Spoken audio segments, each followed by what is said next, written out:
Bob Mills Weather Center, the Oklahoma weather expert, Travis Meyer. Hey, let's go up to Highway 169, just a little bit north of town, and we'll go up to the fine town of Talala, the snowed-in town. Courtney sent these pictures in. This was a view of several folks when they open a door and go, "What the world is going on here?" What a difference a day can make. It's just a taste of winter. We had multiple places that had similar views, and around the Tulsa area, if you're south and west, you really didn't have that much in the way of snow. More of a dusting, I'd say, to ½ inch. And then if you go into the center part of Tulsa and to the east sides, we're around an inch. And then we started moving up to around 2.5 inches, 3 inches up into portions of Rogers and Mays County. And around Big Cabin, we had a report of 3 inches. So again, it wasn't a lot, but it was quite a bit. And it's right before Christmas. The only problem that's really a big deal is how cold it is. I mean, obviously the roads weren't that great this morning. We had that glaze, as we mentioned. But wind chills through Friday morning, still around 20 below. The winds are going to die down slowly late tomorrow, but it's going to be windy all day. The temperatures will go up, but that will keep us balanced between about 10 and 20 below. We have wind chill advisories in the southern half of the area, which just means you're not quite as cold, but you're still freezing to death. And we're talking about right now, we're about 10 to 20 below zero. Man, it's amazing. Just slapped in the face. 23 below is what it feels like right now in Fayetteville.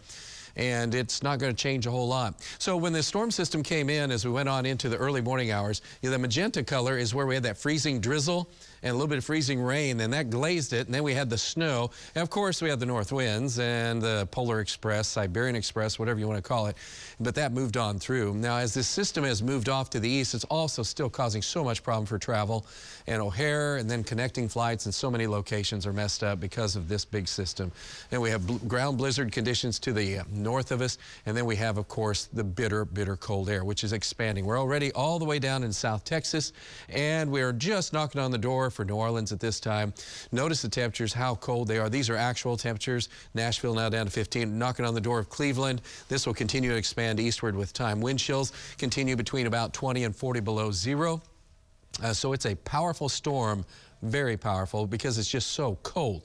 Came from Siberia to the North Pole, and then back on over here. Speaking of North Pole, Santa is going to be here pretty soon, and Christmas lights just make it all that much better as you kind of enjoy the snow a little bit without thinking about the cold. We're going down to Shakota. Bill and Donita, hey, thanks for sending in your picture. And that's bright and cheery, and we love it. And we're talking about 1 degree. We need something to be bright and cheery. Minus 17 is wind chill here in Tulsa. Northwest wind at 13. 65% humidity is bone dry. Minus 1 is the actual temperature in Skytook. Minus 4 in Claremore. Last hour it was minus 7. So these temperatures are going to fluctuate and just kind of stay right around 1, 0, a little bit below 0. And then that's about it for tonight. Everybody's in the same cold boat. Now we're down to minus 6 up in Veneta, so it's just unreal.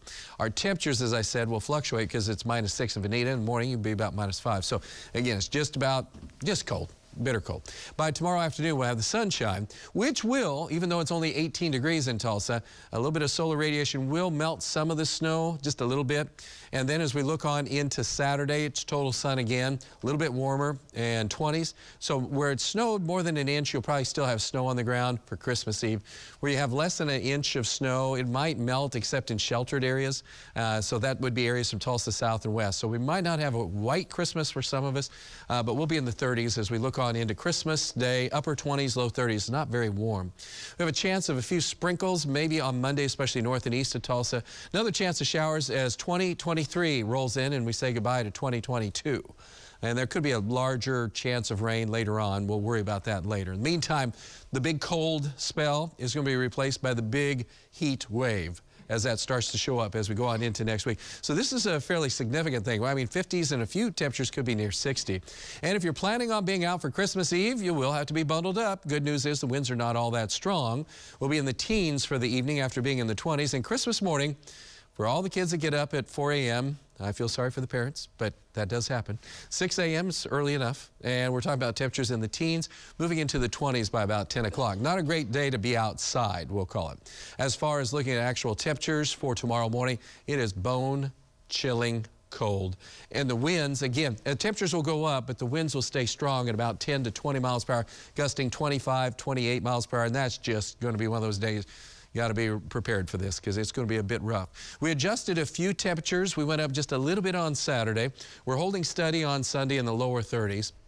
There's that slight chance of sprinkles and a little bit up on Tuesday. Still going to be a little bit of a dent. And then we start that warming trend with 50s and 60s. That's not too bad. That's a big change compared to where we are. That is a look at your 9-day planner.